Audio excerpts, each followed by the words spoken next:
Black History Excellence, 10 Figures from the Past and Present. The mother of the Civil Rights Movement in California, Mary Ellen Pleasant. She was an indentured servant early in life to a shopkeeper from whom she learned the basics of running a business.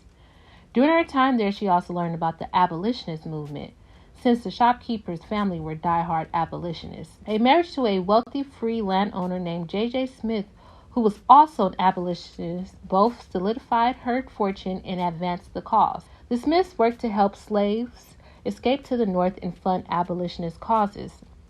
After Pleasant's husband died young, she headed west to San Francisco, which at the time was an almost lawless town. She worked as a cook and servant in rich people's homes until she was able to start her own boarding house, which would be the first of many. She candidly invested her money and soon amassed a startling personal fortune based on stocks, real estate, and a series of businesses, including laundromats and food establishments. That made her one of the growing city's major entrepreneurs. At her peak, she was estimated to be worth $30 million, an astonishing sum for the period. As Pleasant became a powerful woman, she continued her work for civil rights, often in the courts. She used her money to defend wronged black people and spent thousands in legal fees, becoming a hero to a generation of African Americans in California.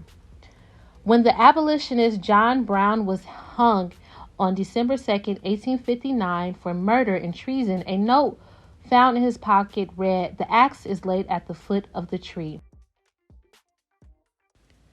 Louis Howard Latimer, the creator of the incandescent light bulb, Latimer made the light bulb more practical and contributed to the invention of the first telephone.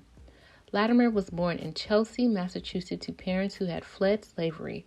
His father, George Latimer, was tried for being a runaway in an extremely famous case in which he was defended by abolitionists Frederick Douglass and William Lloyd Garrison, and was ultimately allowed to remain in Massachusetts as a free man. In 1864, at the age of 16, Latimer lied about his age in order to enlist in the United States Navy during the Civil War. He then returned back to Boston with an honorable discharge and accepted a position at a patent law office. He taught himself mechanical drawing and drafting by observing the work of draftsmen at the firm. Recognizing Latimer's talent and promise, the firm partners promoted him from office boy to draftsman. In addition to assisting others, Latimer designed a number of his own inventions, including an improved railroad car bathroom and an early air conditioning unit. Working with Bell, Latimer helped draft the patent for Bell's design of the telephone. He was also involved in the field of incandescent lighting, a particularly competitive field, working for Herman Maxim and Edison. Latimer's deep knowledge of both patents and electrical engineering made Latimer an indispensable partner to Edison as he promoted and defended his light bulb design. In 1890, Latimer published a book entitled Incandescent Electric Lighting, a practical description of the Edison system.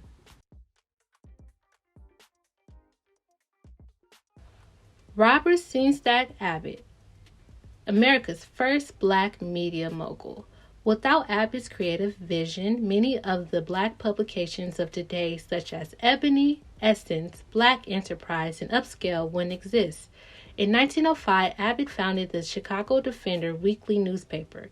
The paper originally started out as a 4-page pamphlet, increasing its circulation with every edition. Abbott and his newspaper played an integral part in encouraging African Americans to migrate from the South for better economic opportunities. Bessie Coleman, America's first black woman pilot. Bessie Coleman was born in a one-room shack in Texas in 1892. An intelligent young girl, she attended school faithfully and was active in her Baptist church. That is, when she was not needed in the cotton fields to help her large family survive. While working, she overheard and was entranced by the stories of pilots who had recently returned from the airfields of World War I. She made up her mind then that she wanted to become a pilot. In 1918, Coleman was stonewalled by sexism and racism from American pilots who scoffed at her desire to fly. Hearing her woes, black newspaper Robert Abbott, the publisher of the Chicago Defender, encouraged her to go to France to learn how to fly. He financed a trip to Paris in 1920, and for 7 months, Coleman trained with some of the best pilots in Europe. Despite being the only black person in her class, she was treated with respect and earned her international pilot's license in 1921. When she returned to America, a newspaper caught wind of the unusual story, and she became a minor celebrity overnight. In the early 1920s, commercial aviation was still in its infancy, so most active flyers were stunt flyers who performed at air shows. Coleman sought out the best in the field. In the early 1920s, commercial aviation was still in its infancy, so most active flyers were stunt flyers who performed at air shows. Coleman sought out the best in the field again in Europe for training, and she took to the air show circuit, where she was a big hit. Nicknamed Queen Bess, Coleman was known for her daredevil aerial tricks, and her race and her gender became a selling point instead of a liability. Ethel Waters. She is the first black woman to star in her own TV show in 1939. Ethel Waters was an American blues and jazz singer, Broadway star, and dramatic actress. Waters grew up in extreme poverty and was married for the first time at the age of 12. At 13, she became a chambermaid in a Philadelphia hotel, and that same year, she sang in public for the first time in a local nightclub. Her professional rise was rapid, and she moved to New York City. In 1925, she appeared at the Plantation Club in Harlem, and her performance led her to Broadway. Considered one of the greatest blues singers, Waters also performed and recorded with such jazz greats as Duke Ellington and Benny Goodman. Several composers wrote songs especially for her, and she was particularly identified with Dia in Stormy Weather.